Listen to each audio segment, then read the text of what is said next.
Hey there everyone, welcome back. Welcome to our final lesson for the fluids unit. Today we're talking about something called the Bernoulli principle. So what I'd suggest you should do is go get yourself a piece of paper and we're going to try a little trick, see if this works. What I want you to do is, when you have a piece of paper, blow over the top of the piece of paper, kind of like that. And what you'll notice is if you do it just right, you can blow over the top of the paper and the paper seems to defy gravity.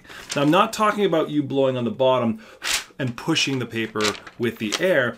I'm talking about blowing over the top. Something about blowing over the top of the piece of paper causes the paper to rise up. And that seems to defy gravity. But what that is it's actually a really good demonstration of something called the Bernoulli principle. And the Bernoulli principle helps us understand what is happening inside fluids when they're in motion, when they're dynamic. So it's more on this whole fluid dynamics thing. So I want you to think about two examples. The first one being, if I had a pipe and I had fluid, say water, flowing through it, and that pipe, let's say, starts down low and goes up higher. What is going to happen to the pressure in that pipe at those 2 points? So let's say like the pressure at the bottom of the hill here, I measure is around 113 kilopascals. What will the pressure be like at the higher end of the pipe as they flow through? And I feel like you would probably, or most people would say, that the pressure is going to be less at the top, and sure enough it is. And this is actually just because of the same idea of pressure we learned before, where the higher up you are in the fluid, the lower the pressure is going to be.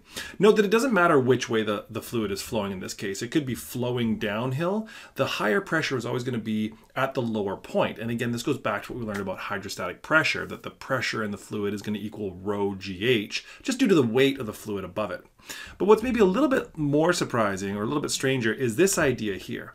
What if I have a pipe and it stays at the same height? So the height doesn't change, but what changes is the thickness. So we go from a wider pipe to a narrower pipe to a wider pipe again. Now this is something called a Venturi tube, or an example of one, which is a way that you can demonstrate this in real life. So you could measure the pressure, say here at the wider section of the pipe.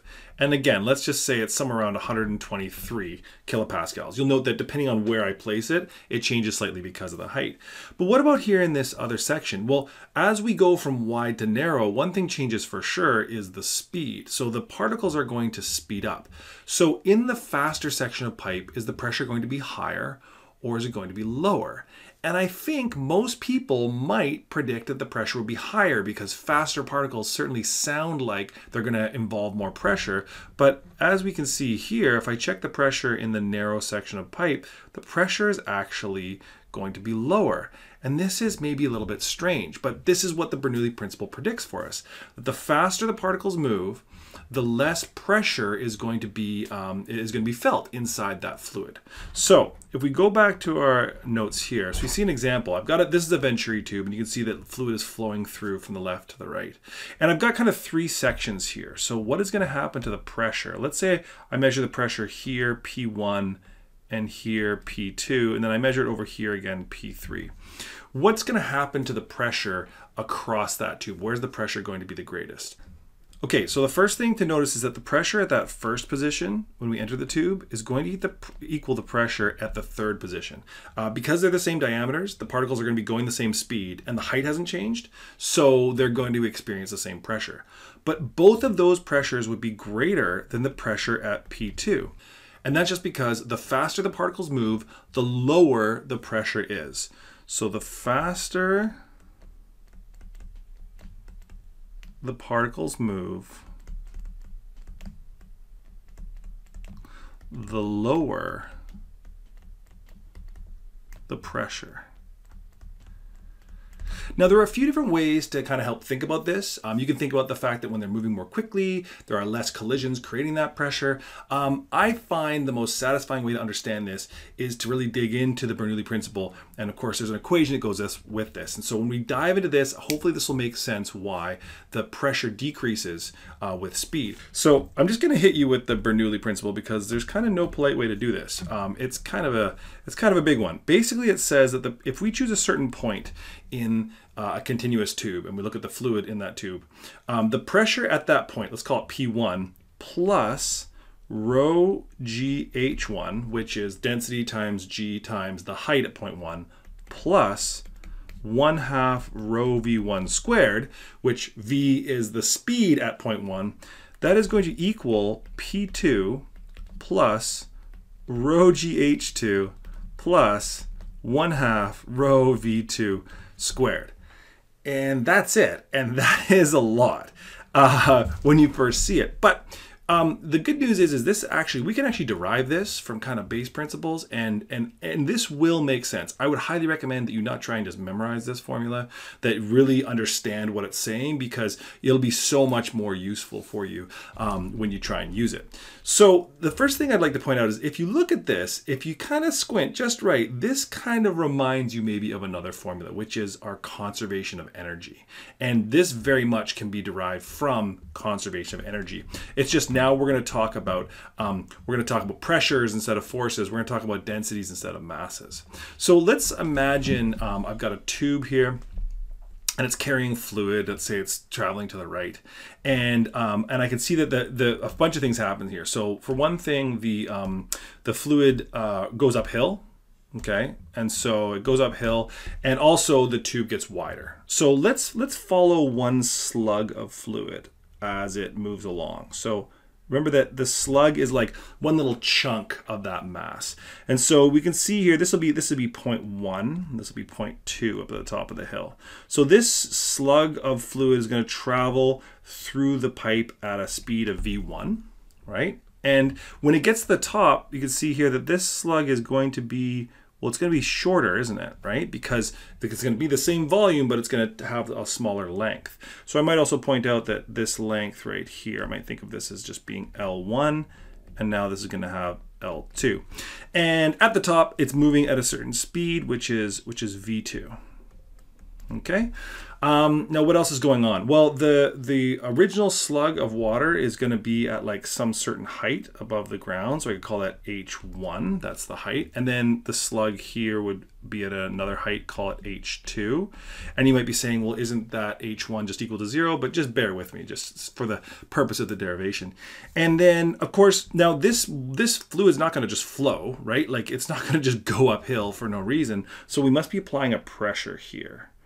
Okay, so there's a pressure here, P1, that's pushing it up the hill. Now, at the top, there's also pressure, right? This could be an open pipe, in which case it would be the air pressure pushing back. Or maybe it's like a nozzle on a hose that's closed and it's creating back pressure. But so regardless of what it is, there'd be a pressure back here on the top, pushing back on this P2. Okay, so I kind of got all my variables organized, and now let's see what we can do with this. So, let's think about this in terms of the energy. Okay, so let's actually think about it in terms of the conservation of energy. I could say, for example, that mgh1 plus 1/2 mv1 squared equals mgh2 plus 1/2 mv2 squared. I just barely fit it in there. Okay, so what I mean by that is this slug of water, we're thinking of it as a single mass. We're going to take it, and it's got potential energy and kinetic energy at the beginning, and we're going to push it up the hill, and so it's got potential and kinetic energy at the end. But this isn't really the full story, because conservation of energy works when there's only conservative forces acting on a system. If you're on a swing set and you're going back and forth, you're swinging back and forth, conservation of energy, that's great. But if somebody comes along and gives you a push, if somebody does work on you, then that's going to change the equation for conservation of energy, because there's like an input of energy. Luckily, with the conservation of energy equation, we can account for outside forces by bringing work into it. So if you're on that swing set, swinging back and forth, and somebody gives you an extra push, they're going to give energy to the system. Well, we could just add a term here on this side of the equation for work. So the work that goes in, or the work initial or input, or whatever you want to call it.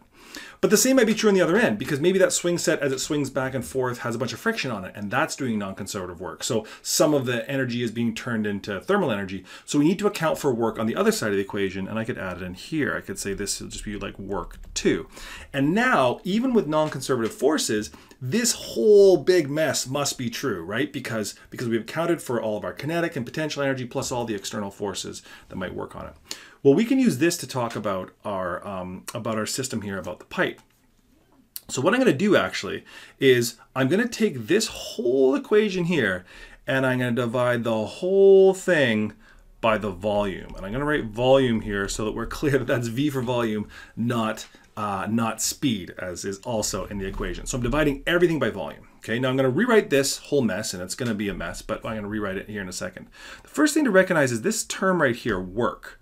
We know that work, okay, we have another equation for that. Work we know is just force times distance. So when I rewrite that term down here, I'm going to write it as force times distance. So force F1 d1 over volume plus mgh1 over volume plus 1/2 mv1 squared over volume, and so on.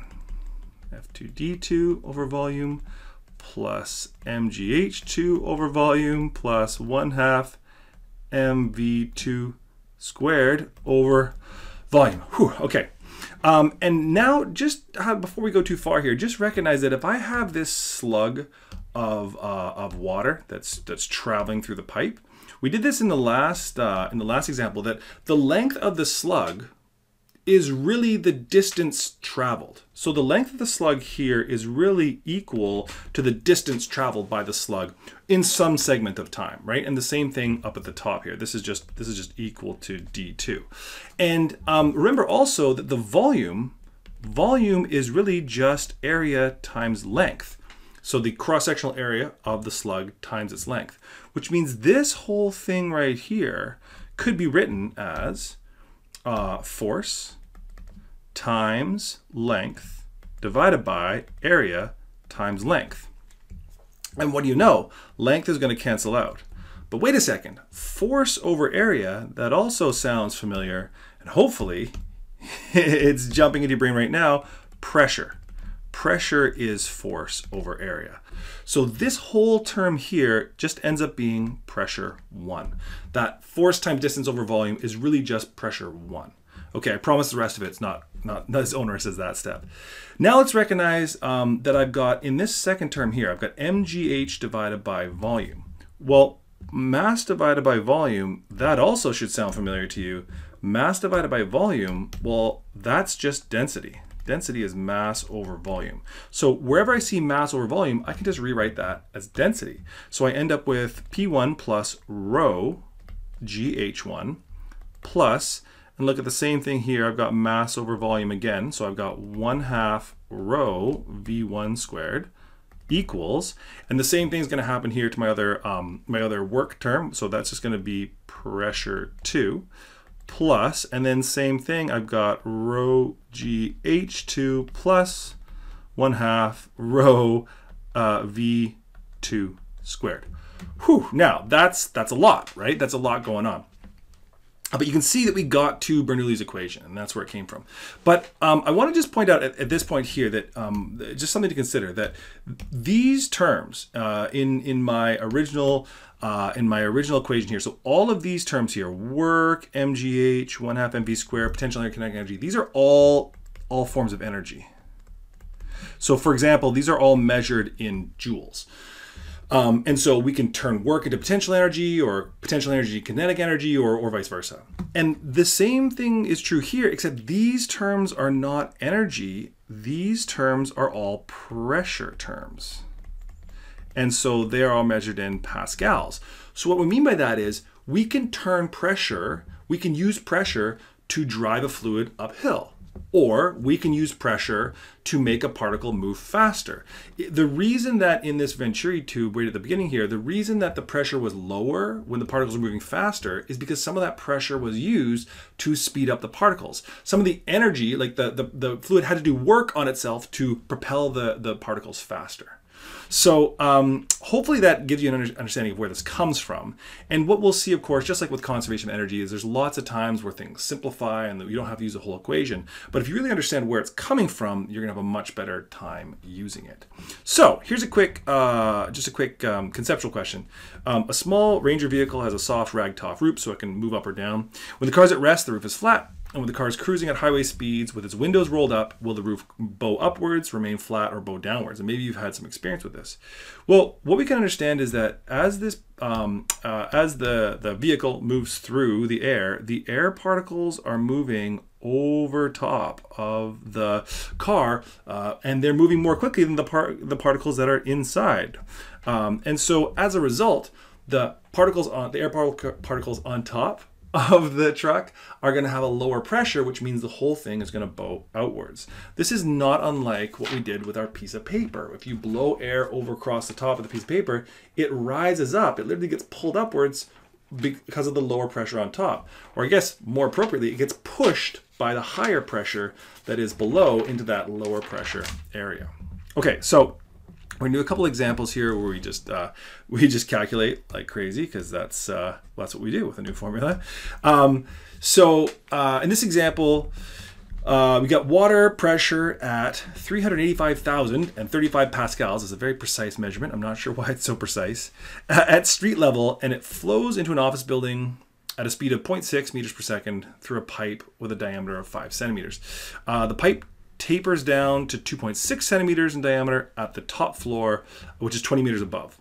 Calculate the flow velocity and the pressure in such a pipe at the top floor. Okay, so there's a lot of information there, so I'm gonna have to draw a picture. So I've got basically a pipe that flows like in on the ground floor and then goes up to the top floor and then like comes out a tap. Okay, and so the other thing that happens is the tap gets narrower at the top. So I'm not sure where it narrows, but there's my example. Okay, so what do we know? We know that the pressure at the bottom is so like P1 here is 385,035 pascals, and it's flowing. The particles here flow at a speed, call that V1, and that is 0.60 meters per second. Okay. And then the particles at the top obviously are flowing at a different speed. I don't know what that is though. The diameters change. So the pipe has a diameter at the bottom of 5 centimeters. So diameter 1 is 0.05 meters. And again, I'm just going to put the radius right away, 0.025 meters.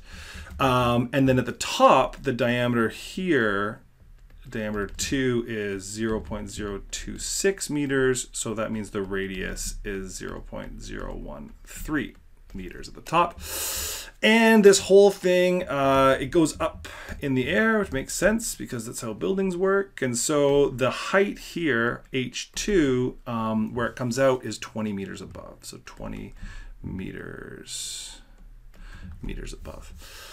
Calculate the flow velocity and the pressure in the pipe on the top floor. So the particles here are moving at some speed. Here, and this is, I think, before they actually come out of the pipe. So I've got a V2, and yeah, I think that's all the information I've got. Okay, so the thing to recognize here is we do have this fancy new formula, which is the Bernoulli principle, and it would be great to jump in there because it's asking us for the flow velocity and the pressure. And so velocity, why that shows up in the Bernoulli equation. Let's just use that. And here's the problem, is that last day we also learned about the equation of continuity. And the equation of continuity tells us that as the pipe narrows, that the speed is going to increase. So we've got these two different ways of potentially calculating the speed.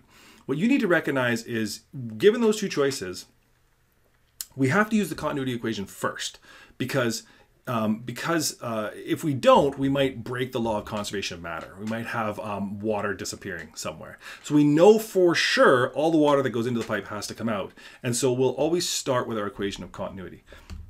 And the equation of continuity was this one here. It says A1 V1 equals A2 V2. Right? So based on the areas of the pipes at the beginning and the end. So V2 at the top, we can calculate that as just being the ratio of A1 to A2 times V1.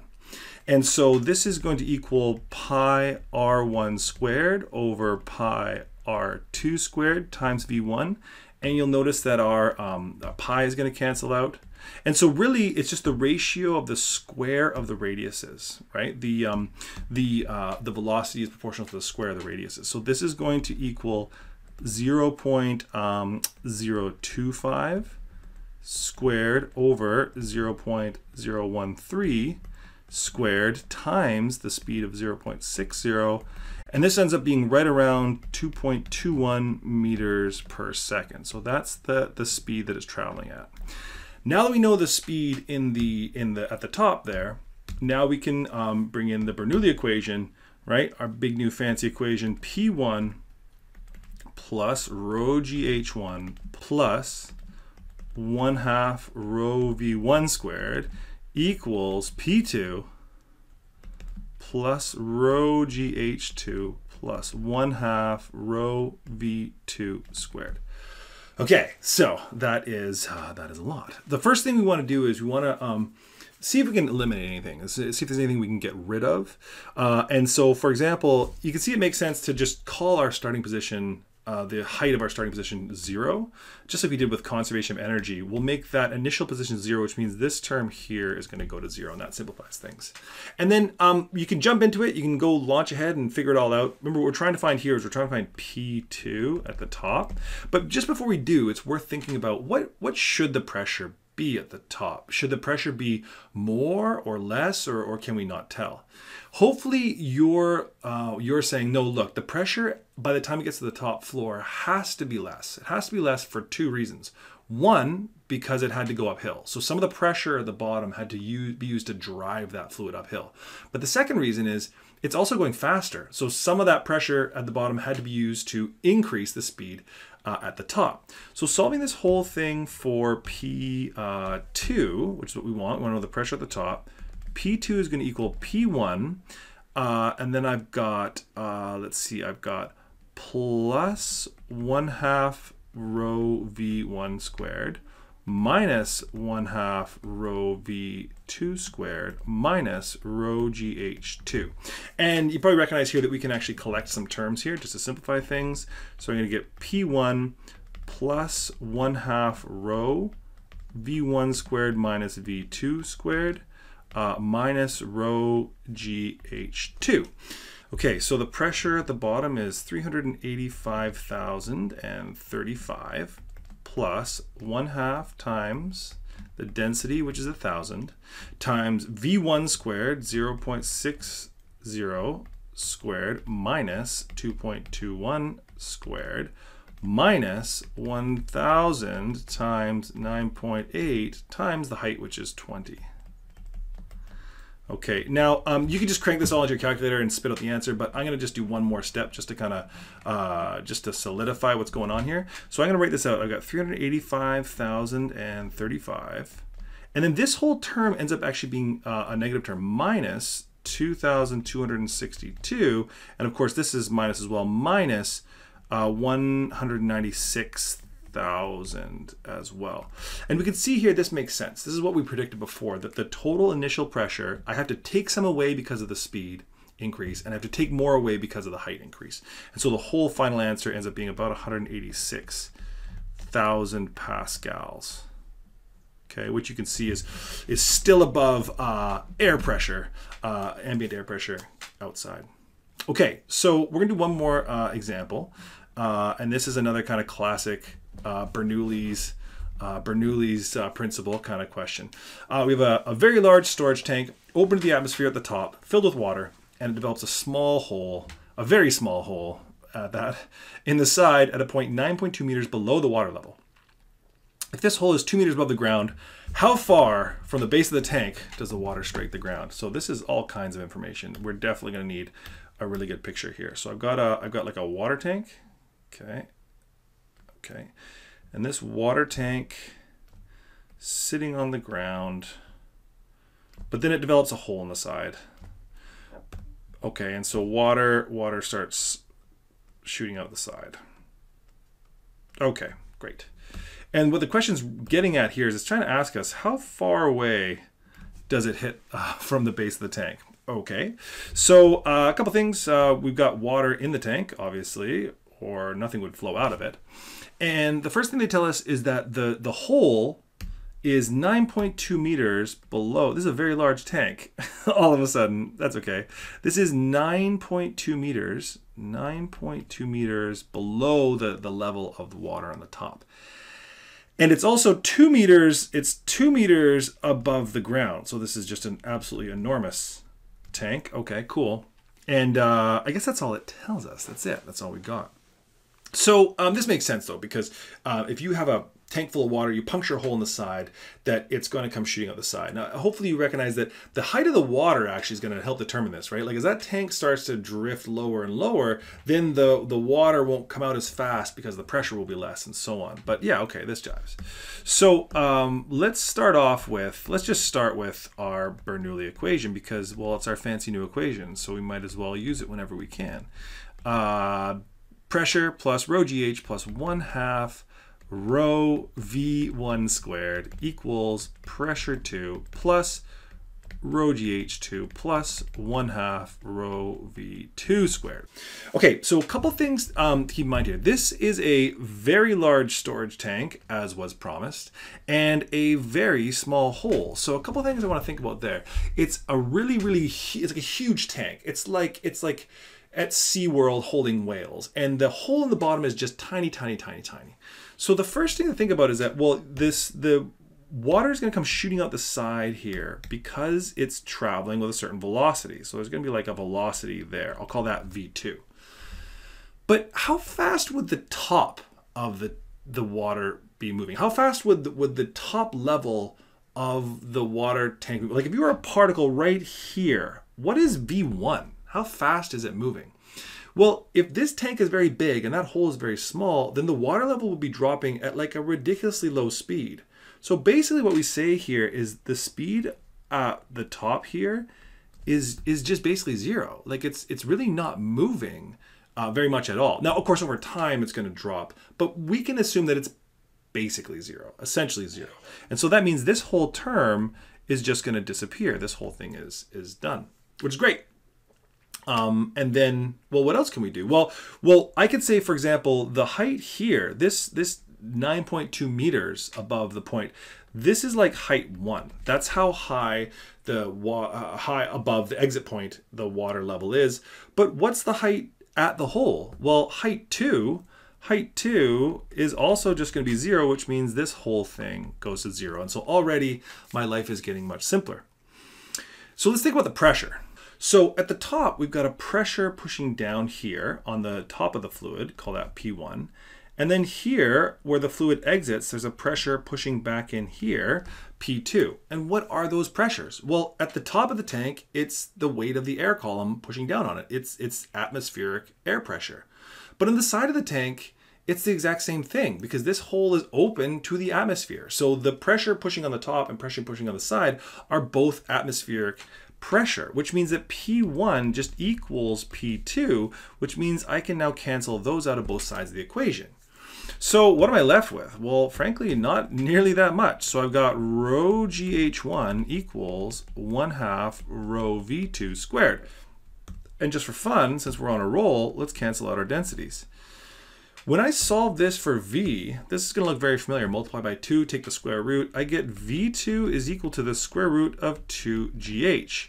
Now, if that looks familiar, that means you've been paying attention because you probably saw that a bunch when we talked about energy. The speed of a ball down a ramp, or if you throw it off a cliff or whatever, is just going to be the square root of 2GH because of the conservation of energy. And so the same is true here for our liquid.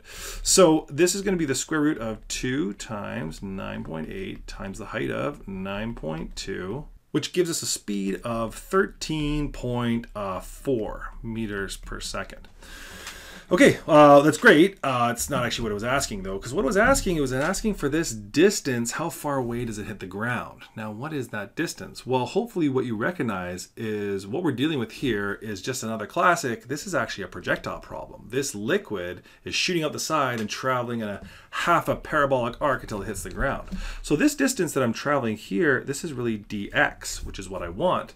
And what you might notice over here is this height right here, this is really dy if I put a negative in front of it. The water falls 2 meters while it travels a certain distance. And so this is going to bring back all kinds of wonderful memories. Let's do a projectile problem. So on this side of the equation, I've got Vx, dx, and t. And this is what I want to know. Luckily, I already found Vx in the last step. That's the speed when it's going in the horizontal direction. And so this is 13.4 meters per second. Now, I've also got to think about my y direction. So I've got Vy, Vy naught, Ay, dy, and t. So what do I know? Well, I know that it falls 2 meters, so my dy is negative 2 meters. I know the acceleration is negative 9.8 meters per second squared because of gravity. And since it's just exiting the side of the tank, I know my initial y velocity is 0. I can use the y direction to find the time by saying d equals v naught t plus 1/2 at squared. And my initial y velocity is 0. So d equals 1/2 at squared, which means t equals 2d over a square root. So that's 2 times negative 2 over negative 9.8, which is good news because my negative signs cancel, and you don't even need to remind you about that. And so my time is about 0.6389 seconds for it to hit the ground. Once I know the time, I can use that time over on the x side of things. And so I've got, I know that Vx equals dx over t, which means that dx equals Vx times t, which is 13.4 times 0.6389, which gives me a final total displacement of 8.6 meters in the x direction. Okay, that is it for the Bernoulli principle.